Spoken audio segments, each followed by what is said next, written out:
You don't need better supplements. You don't need better friends. You don't need better teachers. You don't need more certifications. You don't need more money. If you're brand new to human design, there's a chance that you're going after those things for the completely wrong reasons.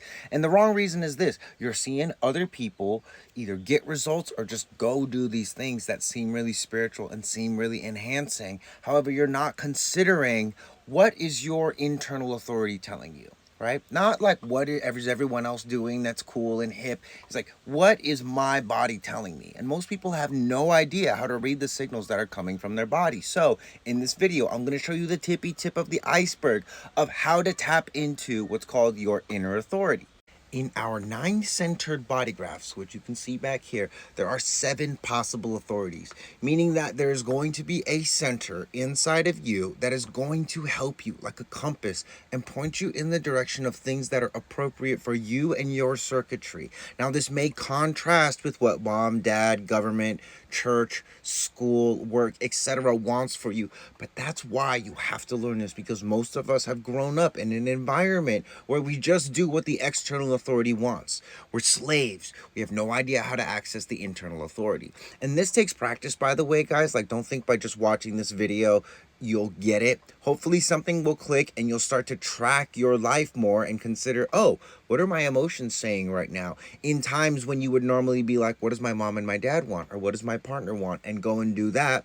You will instead listen to your emotions. And guess what? Listening to your inner authority is it's like the best life hack ever, because no one can tell you how to do this. You just have to figure it out. So here's the breadcrumb trail that's going to lead you, and here are all 7 authorities. First up, we have emotional authority. If you have this center defined by any of the other centers, you have emotional authority. There are 3 types. There's individual, tribal, and collective. Depending on the type of emotional authority you have, there's going to be a different kind of, how you say, way to go into your emotions. If you have the individual channel, it means you're going to just need to be alone. You're going to need to be alone. Be in your melancholy. If you have the tribal channel, you need touch, or touch yourself, touch people that love you and that you feel safe with. If you have the collective, ride out the emotional wave and then start to drop all these expectations you have over yourself. Now, this solar plexus right here is evolving from an authority center to an awareness center. And the more you practice listening to your emotions, the less they're going to hijack your entire system. But overall, rule of thumb with the emotional authority is that there's no truth in the emotional wave. So ride out the emotional wave before you make your decisions, not during. Next, we have the sacral authority, which is right here. This is where the ahas and uh-uhs in life come from. It's the, ooh, yeah, I'm excited, and ew, whoa, I don't really want to do that. Stand back. If you do not have emotional authority and you have the sacral defined, you are sacral authority. Your sacral is going to be the thing that guides you towards the most satisfying outcome, towards the thing that your circuitry is going to be lit up by the most. Now, don't get me wrong. This is not like just follow your bliss, although sometimes it is. Sometimes it's like you walk by the dishes and you're like, but you're like, I don't want to do dishes, but your gut is generating energy to do the dishes, okay? Sometimes your gut will generate energy for things that don't make sense. This is not about making the smart move. This is about making the move that's best for you and what you naturally have energy for.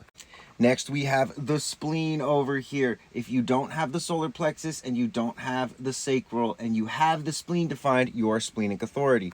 The splenic authority is all about your health. It's all about intuition. It's all about being safe and answering the question, are you food or am I food? Or are we both food, or are we both predators? The defined spleen is going to give you information about whether or not you feel safe, whether or not you feel nourished.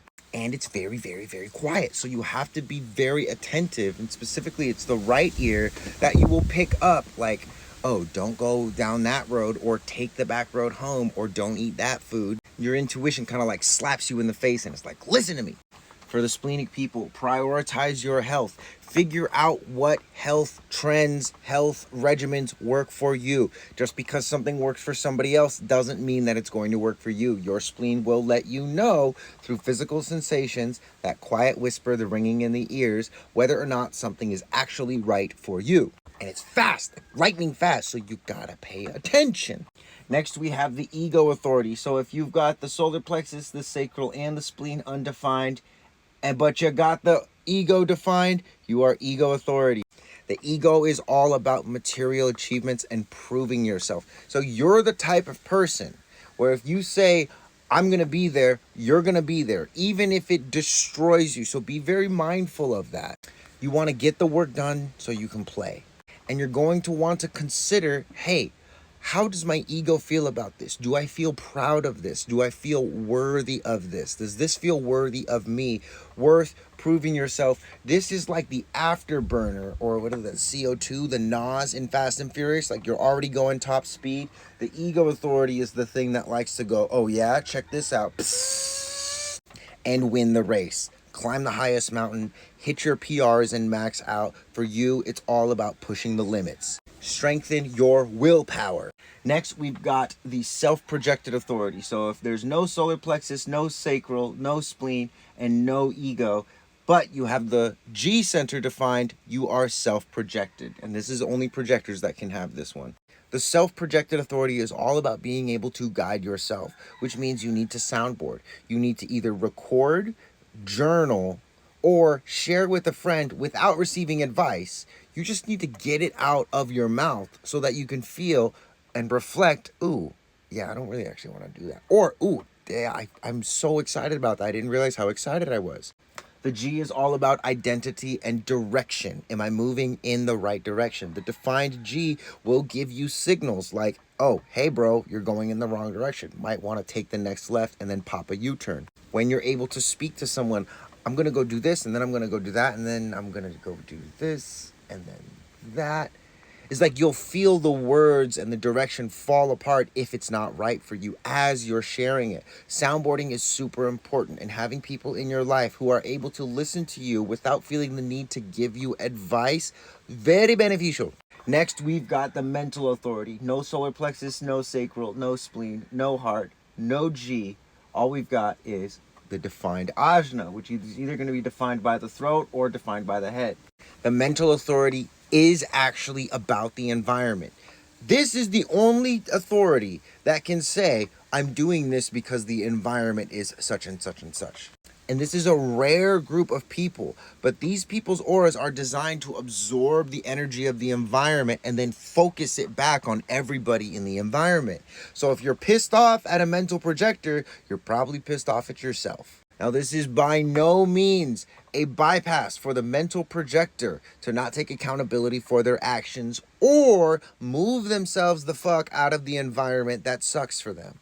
As I said, they're arguably the most sensitive because they have all of this down here undefined, means they're absorbing energy from all of these centers in their body, and the only thing that's consistent or theirs is their way of thinking and processing the environment around them. This makes them very, very powerful guides because they have the capacity to be the most tuned into their environment as well as the most delusional. If you have this authority, look for invitations from your environment. And if there are no invitations from your environment, you're probably in the wrong environment. Find the next environment. And lastly, we have the reflectors, which have no defined centers in their body graph. Their authority is the lunar authority. For this one, I'm going to have to take you into Neutrino platform to show you what I'm talking about. This here is my chart with the transit overlay. The transits are going to appear in yellow. These are just the current position of the planets. All of the green stuff is going to be my body graph. For this example, I'm going to take all of the planets, turn them off except for the moon. That's going to give us this. Then I'm going to go up here to this play button. I'm going to press play, and it's going to move the moon through the transits, and the date up here is going to change. So every time the moon moves, you can see there are moments where my circuitry lights up. Something gets hooked up, boom, solar plexus root, solar plexus throat, heart G center, heart throat. That is our authority as reflectors, which sounds fucking maddening, but it's the coolest thing ever, actually. Part of the reflector aura is to be able to open and close. Knowing when it's appropriate for us to open and when it's appropriate for us to close up is so important. The moon teaches us how to do this. Think of the moon like an old wise friend that just reveals things to you that you're not able to see on your own. It's a mirror that you look into as the mirror for the rest of the world.